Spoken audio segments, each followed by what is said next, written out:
मुख्यतः हम लोगों ने दो बिंदुओं पर बात करना है। एक तो माध्यमिक शिक्षक पात्रता परीक्षा SCTE के बारे में 2025 के उनके तिथियों के बारे में, और दूसरा हम लोग जो बात करेंगे, जो हम लोग स्थानांतरण नीति है, उसको और अधिक शिक्षकों को कैसे सहूलियत दी जाए और बिल्कुल पारदर्शी तरीके से उसके संबंध में कुछ और निर्णय लिए गए हैं विभाग के द्वारा, तो इसके बारे में सूचित करेंगे। इसके अलावा आपको कोई भी प्रश्न होगा तो आप पूछ सकते हैं। फिर से कह दें, तो दोबारा कह देते हैं, शायद आवाज़ नहीं आ रही है। आज आप सभी का प्रेस कॉन्फ्रेंस में स्वागत है और मुख्यतः दो बिंदुओं पर हम लोग बात करना चाहेंगे। एक माध्यमिक शिक्षक पात्रता परीक्षा SCTE के बारे में, की तिथियों के बारे में, और दूसरा जो हम लोगों ने स्थानांतरण नीति बनाई है शिक्षकों के बारे में, तो और अधिक सहूलियत शिक्षकों को और कैसे मिले बिल्कुल पारदर्शी तरीके से, ताकि उनका परफॉर्मेंस बेहतर हो सके। इन्हीं दो बिंदुओं पर हम लोग बात करना चाहेंगे। इसके अतिरिक्त अगर आपको कोई प्रश्न हो तो आप पूछ सकते हैं। जानते हैं कि माननीय मुख्यमंत्री श्री नीतीश कुमार जी की प्राथमिकताओं में से शिक्षा विभाग बहुत ऊपर आता है, और बजट के अलावे जो नियुक्तियाँ हुई लाखों में शिक्षकों की, तो उनको कहाँ पर किस जगह उन्हें पदस्थापित किया जाए, इसके बारे में हम लोगों ने सहूलियतें दी। पहले जो भी गंभीर बीमारी से ग्रसित थे या अन्य पति पत्नी और अन्य मामले थे, उसको हम लोगों ने देखा है। तो माननीय मुख्यमंत्री जी ने पुनः अंतर जिला स्थानांतरण हेतु जो कुछ निर्देश दिए हैं, और जो हम लोगों ने शिक्षा कोष पोर्टल पर जो 5/9/2025 से 13/9/2025 तक जो प्राप्त किए थे आवेदन, उसमें कुल आवेदन थे 41689 41,689, जिसमें से नियमित शिक्षक थे 617, विशिष्ट शिक्षक थे 12,370, और विद्यालय अध्यापक जो BPSC के माध्यम से आए थे 28,702, यानी कुल 41,689 इतना है। तो इतने आवेदन प्राप्त हुए और काफ़ी अच्छा परसेंटेज ऑफ सेटिस्फैक्शन रहा।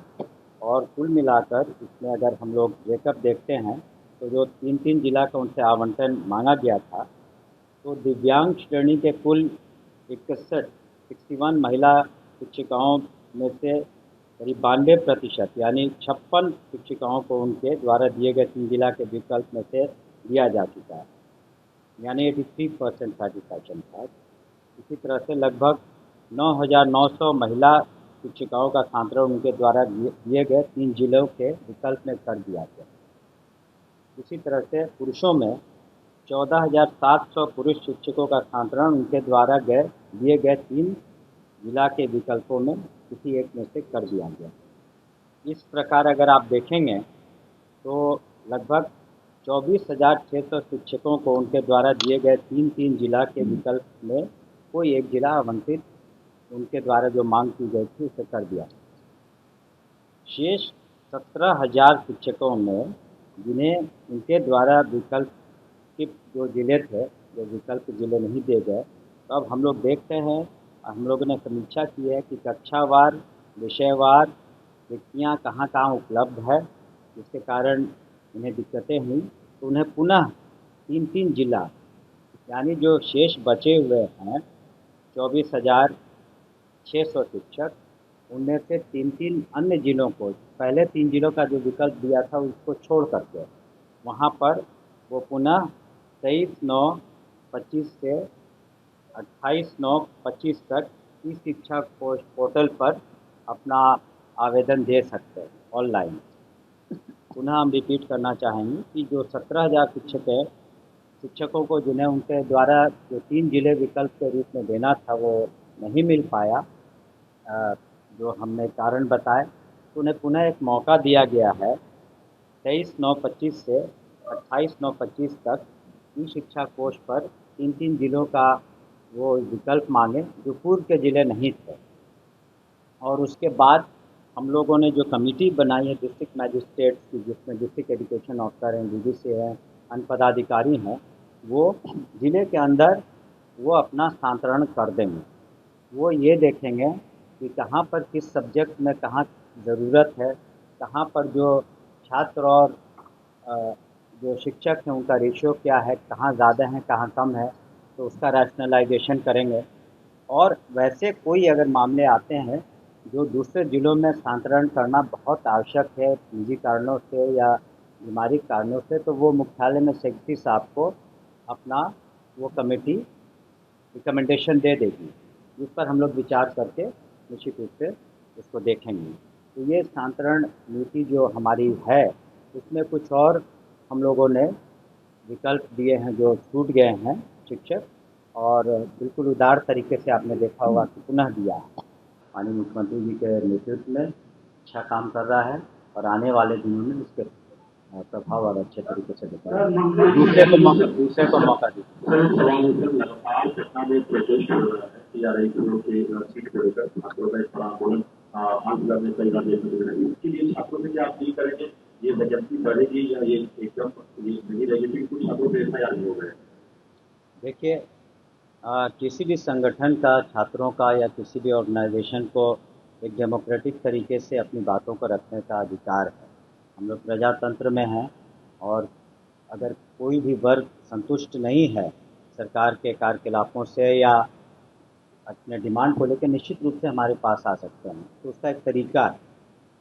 दूसरी बात है कि हमने पूर्व में भी कहा, जितनी वैकेंसीज बिहार में निकली और जितनी नियुक्तियां हुई, हमने आपको आंकड़े भी दिए कि शिक्षकों की 2,33,000 से ज़्यादा है, प्रधानाध्यापक प्रधान शिक्षकों की 33,000 से ज़्यादा नियुक्तियाँ हुई हैं।